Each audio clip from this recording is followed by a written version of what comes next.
Hello, this is Dr. Thomas again. Today we're going to be discussing about another important component of liver function tests, namely albumin.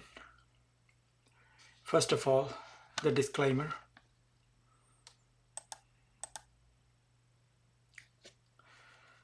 Albumin is the most abundant plasma protein in human circulation, synthesized exclusively by the liver.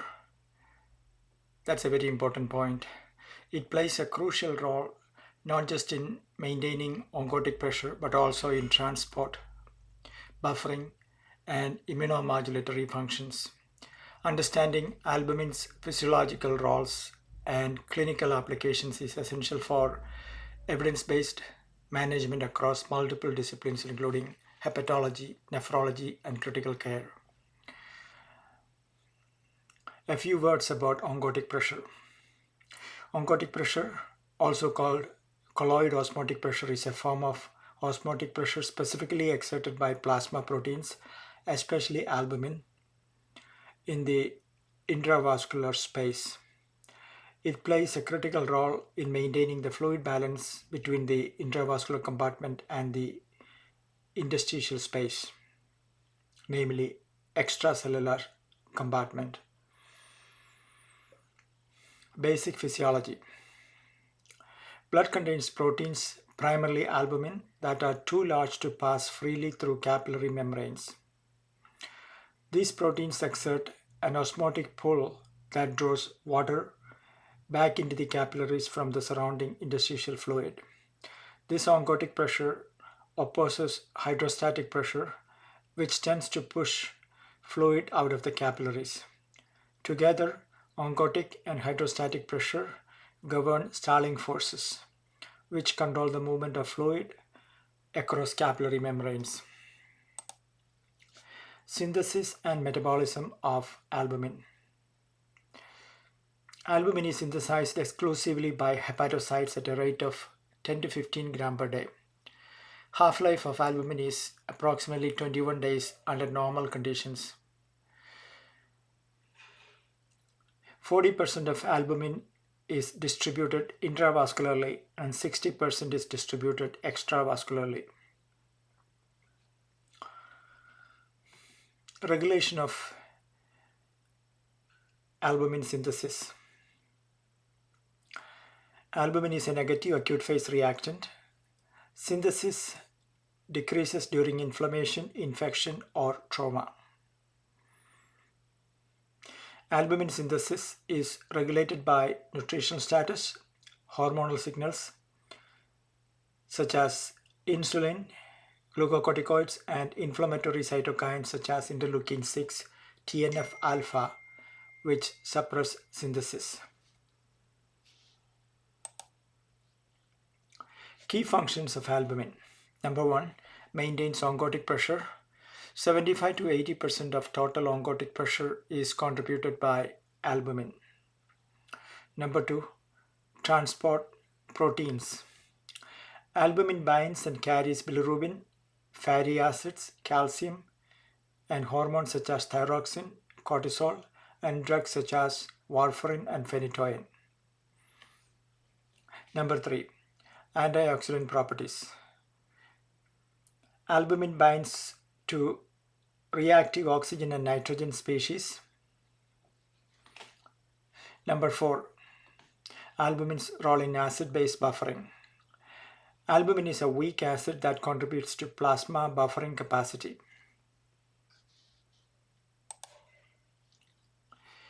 Hypoalbuminemia causes and mechanisms.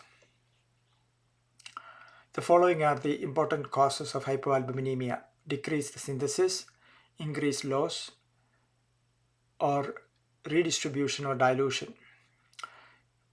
Let's consider decreased synthesis first. Decreased synthesis of albumin happens in liver disease such as in cirrhosis and hepatitis, malnutrition or protein energy wasting, systemic inflammation due to cytokine-mediated downregulation of albumin synthesis by the liver. Increased loss. Increased loss of albumin happens in nephrotic syndrome, In nephrotic syndrome, large amounts of albumin is lost in urine via glomerular filtration. Protein losing enteropathy, in which case large amounts of protein is lost in stool. Severe burns or exudative wounds may also cause increased loss of albumin. Redistribution or dilution. Redistribution or dilution of albumin happens in sepsis and systemic capillary leak syndrome, as well as in aggressive IV fluid resuscitation. Clinical conditions involving albumin. Number 1, liver cirrhosis. Decreased albumin synthesis and altered structure occurs in liver cirrhosis that results in ascites, spontaneous bacterial peritonitis, and hepatorenal syndrome. Role of albumin. Albumin facilitates volume expansion, antioxidant and immunomodulatory effects, and prevents renal dysfunction.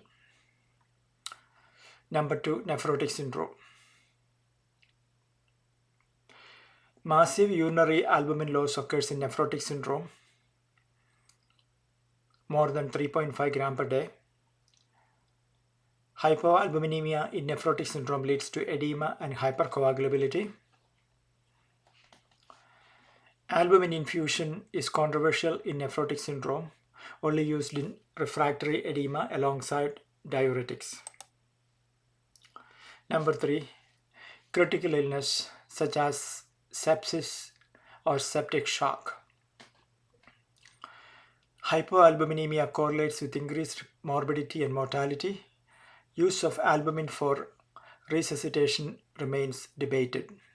May be considered if large volumes of crystalloids fail.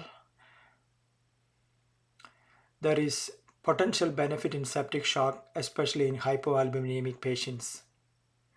Number 4, large volume parasynthesis.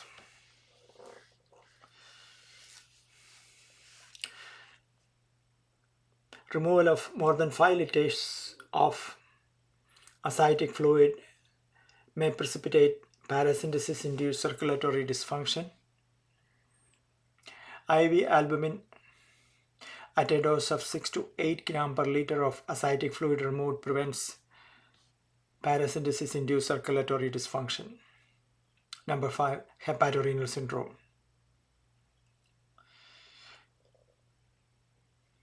Albumin is central to therapy with vasoconstrictors in hepatorenal syndrome, example midodrine plus octreotide or terlipressin. Albumin dose of 1 gram per kilogram on day 1, maximum of 100 gram, then 20 to 40 gram per day in subsequent days. Therapeutic use of albumin, indications and dosing. Spontaneous bacterial peritonitis. The typical dose of albumin in spontaneous bacterial peritonitis is 1.5 gram per kilogram IV day 1 within 6 hours of diagnosis preferably, and 1 gram per kilogram IV day 3, and this prevents hepatorenal syndrome. Large volume parasynthesis, 6 to 8 gram per liter removed, as we mentioned before, prevents parasynthesis-induced circulatory dysfunction. Hepatorenal syndrome. The recommended dose is 1 gram per kilogram with a maximum of 100 gram IV times 1 to 2 days, then 20 to 40 gram per day. Facilitates volume expansion. In select cases of septic shock, you may use albumin, 5% albumin at a dose of 300 to 500 ml, usually considered after crystalloids. Hypoalbuminemia in burns or trauma. The decision to use albumin infusion in this situation is individualized only if persistent volume deficit and protein loss occurs. Albumin is commonly used in combination with vasoconstrictor therapy as follows: terlipressin plus albumin, first line where available; midodrine plus octreotide plus albumin, alternative combination; norepinephrine plus albumin in ICU settings. Albumin formulations: 5% albumin is isotonic, used for volume expansion. 25% albumin is hyperoncotic or hypertonic, preferred for hypoalbuminemia with fluid overload. Example, cirrhosis with edema. Here is the clinical evidence summary in today's discussion. Adverse effects and limitations. Number 1, cost. Significantly more expensive than crystalloids. Number 2, volume overload. There is a risk of volume overload in renal or heart failure. Rarely, allergic reactions may occur with use of albumin. Dilutional coagulopathy is another adverse effects with overuse in cirrhotics. Clinical pearls. Number 1, albumin should not be used solely to correct low lab values.